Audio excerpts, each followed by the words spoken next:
ShinRobjira. Godzilla and Kiryu Godzilla Action Figure Series Bandai America! Boxes, boxes, boxes. Oh boy, what's he gonna say about the boxes? You know what? I'm actually a pretty big fan of these boxes. I love the overall darker nature of them with the contrasting blue and yellow Godzilla over here. And I really don't mind the 05 1954 Godzilla figure on the front of the box either. It's friggin' tradition at this point. On the sides of the boxes, we are going to see images of both Godzilla and Kiryu. On the opposite sides, we will get the incarnation's name, year, and Godzilla action figure. And then on the back of the box, we can see what's currently available in this line, and Godzilla's mouth does not open that wide. So first, let's take a look at Godzilla, because compared to Kiryu, he ain't got much. So overall, Godzilla is going to be a jet black plastic that is somewhat shiny and showcases some nice detailing. His dorsal fins back here are going to have that sprayed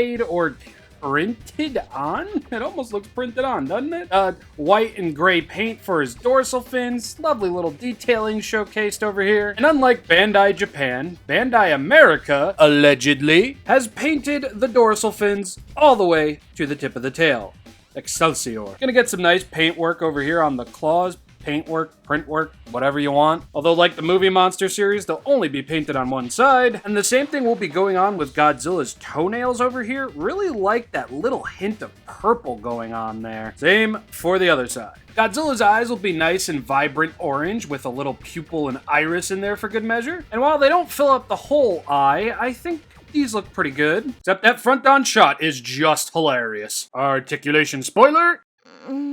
Yeah, that's as far as I can get that jaw opened. We're going to see some decently painted teeth. These, at least on my copy, look a little fuddy. The opposite side is much, much better. The front feels... well, at least the frontal fangs feel a little off. Alright, let's just rip this guy's jaw off. I can't stand looking at him anymore. Jesus fucking Christ. Yeah, excuse me while I get this jaw out, please. Yeah, fair warning. Getting this guy's jaw out is a real pain in the butt. But at least the detailing and the paintwork on Godzilla's tongue is nice. Now we can take a look at the alternate jaw, which has the breath effect piece attached. Got some nicely painted tree angles. Oh, he's coming to the tree out. What the hell's a tree out? Try out, you have a meatball. The heat ray will be this nice translucent blue with nice little Ultraman-esque looking details. It'll be hollow so you can see inside it, just like your mom's ass. And thankfully, applying the jaw, a jaw in general, is a lot easier than taking it out. Except for this one, because you could just pull on that. And this is likely how I'm going to display this figure, just because he looks so much better with the heat ray coming out of his mouth, and the fact that his mouth is somewhat opened and not slightly ajar, gasping at a bad joke. And now we can take a further look at details. I've seen the Playmates If They Gave a Crap comparison quite a bit since getting these figures in, and for the most part, I would agree they are very Playmatesian in nature. I do very much appreciate the rather ultra action figure-like articulation on them. Paint-wise, they're nothing crazy to write home about, but as I communicated earlier this year, I really don't mind because I actually quite like these things. Yes, I know, they're not SH Monster Arts, they're not SH Figure Arts. Who was expecting that from when we first saw these earlier in the year? Certainly not I. Yeah, paint and detail, I'll give Final Goji over here a solid start. Each, don't get me wrong, I would have loved more color on Final Goji, but at the end of the day, he's still got more color than this thing. And that thing is still... And now let's take a look at Kiryu. Kiryu is a robot from Bandai, so of course this thing is going to look fantastic. Lots and lots of lovely, intricate little details, some of which aren't fully painted.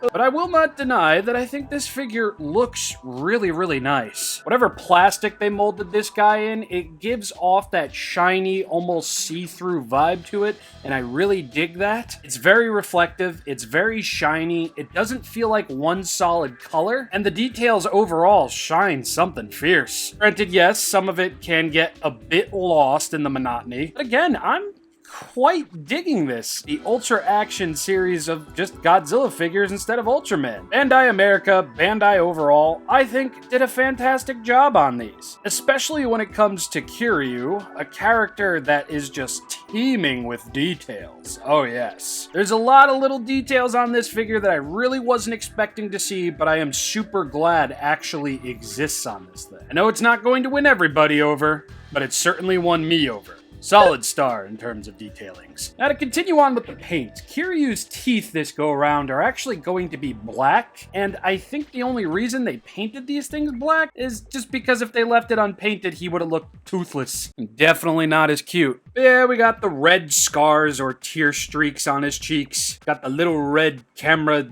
dot thing on his forehead. Some spawn eyes up here for good measure. Most of the wiring on his neck will be painted, but like I showcased prior, not all of it, but who cares? In fact, some of the areas where there usually is wiring are going to be completely replaced by joints since this is an articulated figure, and yeah, it doesn't bother me. We do get some painting on the wiring over here on his sides and waist and everything, and definitely a lot of it on the legs. Surprisingly, even on the inside of the thighs. Some nice little blips on the shins, including these little triangles. Did I mention the triangles on the bicep? Would have been nice to see some separation over here, but I'm not going to waste my breath. Now, thankfully, when it comes to Kiryu, taking off his jaw is that easy. You just apply a little pressure and boom shkaroo. There we go. He's got the apple turnover beam. Not as detailed as Godzilla's breath piece, but definitely a lot cooler looking.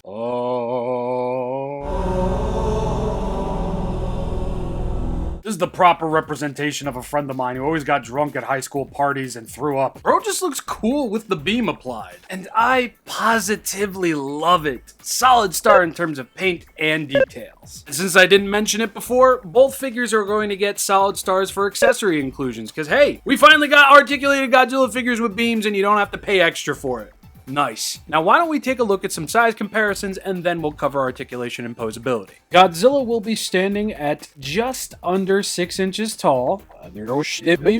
Shokugan, movie, King, HG, finger puppets, vinyl and NECA, American vinyl sold in Japan and Japanese vinyl. Some big guys. And since I made mention of the Ultra Action series, here's Godzilla with Ultra Action Ultraman Trigger. Give Bandai some time, fam, because I can definitely see this line becoming a staple. And here's some NECA, here's some Sham, and here's some how you doing. Now, despite these figures essentially having the same amount of articulation, they do differ in some areas. We will get a full swivel at the head/neck, can look down about that far and then back up. Just like that. When their beams aren't in their mouths, the mouths can open, but not too far. Same with closing. You already saw it with Godzilla, so here's what Kiryu is going to look like with his mouth fully opened and then closed. We will get a full rotation at the shoulder. Arms can move out about that far. Both sides, don't you know? We can bend out at the elbow and then right back in. This is a lot easier on Kiryu than it is Godzilla, but there is a rotation available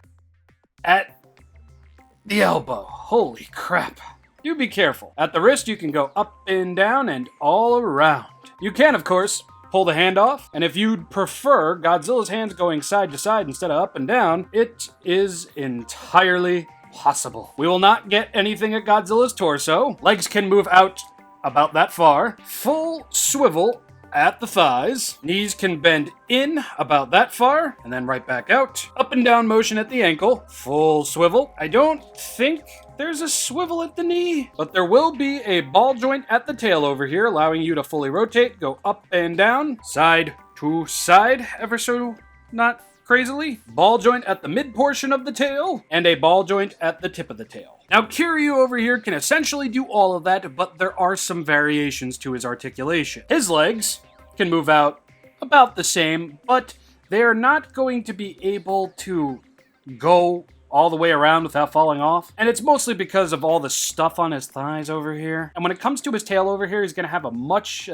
wider range of movement at the base. And the ball joint at the mid portion of his tail is going to be a little bit more restricted. Nothing at the tip. Articulation for both? Solid stars. It might not be the star-studded return of NECA, nor will it be on par with that of the likes of SH Monster Arts or Haya, but I'll be honest, I don't give a flying jamook. In terms of posability, I find these figures to be really serviceable. Again, they're not going to be the best, but just knowing that we have articulated Godzilla figures on the market with accessories for under $30 is actually quite nice. I know everybody kind of wants like something like NECA back, but I'm sorry, even if NECA were to get the rights back and start making figures again, you're not paying $20. You're not paying $25 for them. And I don't mean to frame this in such a way where it's like you either get it or you don't, stop complaining about it, but what else can we possibly do at this point?